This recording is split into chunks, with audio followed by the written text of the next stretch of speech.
everybody. Welcome to Synapse Next Connections. We are so glad that the viewers, our audience, wants to hear our speakers deep dive into their much loved topic of AI and change management. So today we are here with Harsha Vatnani. Harsha, as you are aware, is a global HR leader who has had the experience of working across North America, Europe, and of course, India. She has worked across HR verticals with her experience in organizations like Bosch, Home Appliances, Infosys, and currently she's heading the human resources for LSG Sky Chefs in India. Her experience makes her kind of contribute very heavily to HR strategy, which is so important in today where we are wanting the people strategy to go hand in hand with technology. We see her as a very consistent industry speaker, considering her passion with employee engagement, well-being, and the topics like AI. She has also currently been accoladed with various awards, including the Most Admired Women Leader Award. So welcome, Harsha, to Synapse Next Connections.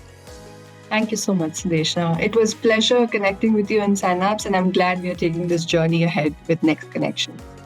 Absolutely. Getting straight into the topic. In our CHRO panel, we had a very good discussion on the culture, mindset, which is required for successful AI implementations. So there, I remember we spoke about what should be the strategy of the AI, of making people not only AI literate, but AI fluent. So across the levels, how should we take forward this mandate?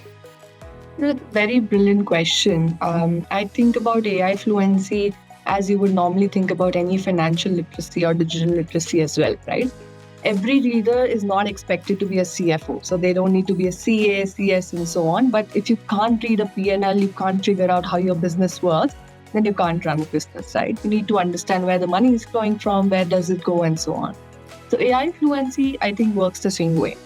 At a minimum level, every people leader, whether it is frontline supervisor to the C-suite leaders, needs to understand these three things. One, where does the data come from? How clean is it, or how biased could it be? Because what you feed in would what you get as an output as well. Also, AI can definitely spot patterns. It is definitely helpful in those areas, but it doesn't understand context unless you have given a prompt like that. So leaders must know where the human judgment kicks in. If you leave everything to AI, then your hands are tied and you're losing out as a human, right? The third thing is co-piloting, and I don't mean it just as a pun. But just knowing that AI tool exists, but also being able to understand how to work responsibly around it, right? It will help you work more faster. Now, the tricky part is how to build this fluency into a culture which just doesn't feel like once in a life training or once in a quarterly mandated HR training that everybody attends, but usually is not interested so much, right? So my point of view is you integrate AI learning into flow of work. For example, instead of once in a year training, managers should solve a real problem that they face. I would give them maybe a shift roster designing, right? How can you do it better with AI?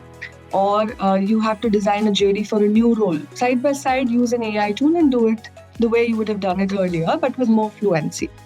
So that way the test isn't as a quiz, it's your ability to live it in a real life scenario, and you can see the actions live in front of you.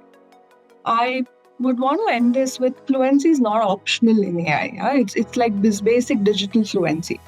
In 2000s and earlier, maybe 5 years ago, you would assume that everybody knew Excel because this is how people started building their data sets on. And nowadays, you would have to assume that everybody understands at least a bit of AI because this is the future.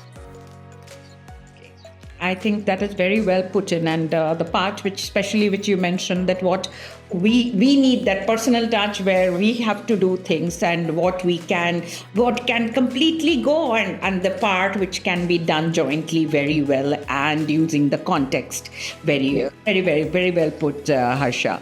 But again, with AI, the struggle with everybody across the organization is it is happening the first time. So the first time, the guardrails for when a thing happens first time, I think before just jumping into everything it can do, setting the guardrails is very important, and hence we are seeing some struggles here and there with the way we are structuring or the way we are putting the ethics part of the AI. So what are your views on those, on that? That's a fair question. A lot of the organizations don't have very specific ethics committees. They depend on HR to play a dual role there. Mm-hmm. And here the HR is stepping into a new role from policy enforcer to an ethics guardian, like you rightly said. So when AI touches hiring or performance ratings, even succession planning, promotion decisions, and so on, we can use it for whatever models we want to. But someone still needs to be accountable. So we should definitely have these layers of guardrails within each organization, where one, you have bias auditing.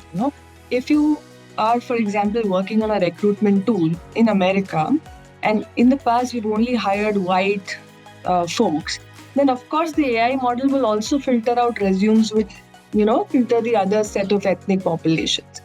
So if you don't do this bias auditing, the regular checks are needed to ensure that the AI is reinforcing systematic bias, right? You're able to remove it because as a human, you know that there was a history affecting something and we have to change it. Yeah. If we don't let it change, it'll be left unchecked, and it'll always give out a biased response. Now, the second is transparency standards. Employees should always know when an AI is influenced the decision making, right? So if I give a decision stating, certain aspects of human intervention have been added, AI trust we have developed in the system and so on. But if we don't let the people know that this is a result of an AI fluency, then they will not, really trust us. So hidden algorithms should not be there. We should call out always what are the algorithms we are using, what are the processes which are defined, and where an AI will actually be useful in terms of decision making. Another bit that I would like to add is for consequential decisions, wherever it affects human life and their families and so on, promotions, exits, terminations, and so on, right? Especially talking from an HR perspective, a human manager must always validate the decision. So while AI can check the data and give you a suggestion, you know the background of the person or what will happen in this case or what is the larger ground reality, and then as a human you take a call. Now the other question is who owns this, right? So it needs to be a multi-tiered one. Like I said in the beginning, not every company can afford or even have an ethics committee, but at least a dedicated responsible AI officer. It could be a double up as an HR manager, but somebody who's trained and fluent enough. And every manager, and in their own capacity, should also use AI to be an ethics custodian, right? So if you're using something, if you're using a tool, then you also have to be a custodian of the ethics.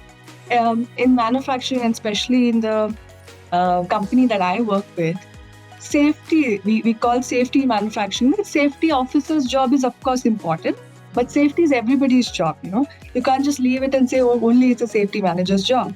But if you're not doing something, if you're doing something hazardous, for example, then it is your job to ensure your own safety. So ethics needs to be in a similar way. AI ethics will have to be a responsibility for everyone using it, and there'll be a cultural ambassador in terms of an ethics committee or an HR. I think that model will work out in most organizations. I like your ethics custodian viewpoint, yeah. And the example you gave with the safety part of, which is like relevant to your organization, it's so important. And that removing of the bias, you just cannot let everything go and follow its own way and find a way, and we will stop it when something goes wrong. It gets too late. And hence, I feel the role of, the custodian becomes very important, and accountability sits with somewhere. And everybody everybody, like, something which always happens, everybody owns it, nobody owns it really. But yeah, ownership and accountability, I think when we are like, taking the responsibility, taking the benefits of it, we should also kind of hold people responsible and accountable for doing that as well. Here, the blame game would not work because by then it is already too late, like you said, right? The decisions would affect somebody. So, Yes. or a larger business and so on. So it has to be a responsibility for everyone. Yeah, and the crucial factor of the industries as such, as you said, like how biased the decisions can get. In a healthcare, in a healthcare segment, we see sometimes, if the AI input has been with a male body, then what happens to the female body? Like we're seeing all those things kind of getting impacted. It's so very important that we put all these things. And I feel like that's why in Synapse also we brought CIOs and the CHROs together, because I think this is a place where we cannot have, technology taking its own course and people strategy following it. It's a place where I think the C-suite should it's an apt place where all the C-suite should have and everybody has a role to play to make the organization successful. Perfect. Thank you. Thank you so much, Harsha. Thank you, everybody. Continue watching us, because we will now come with all the episodes where your favorite speakers are dwelling on your topic of AI and change management, and we will have most of your questions which we had received answered as well. So join us in this space. Thank you so much.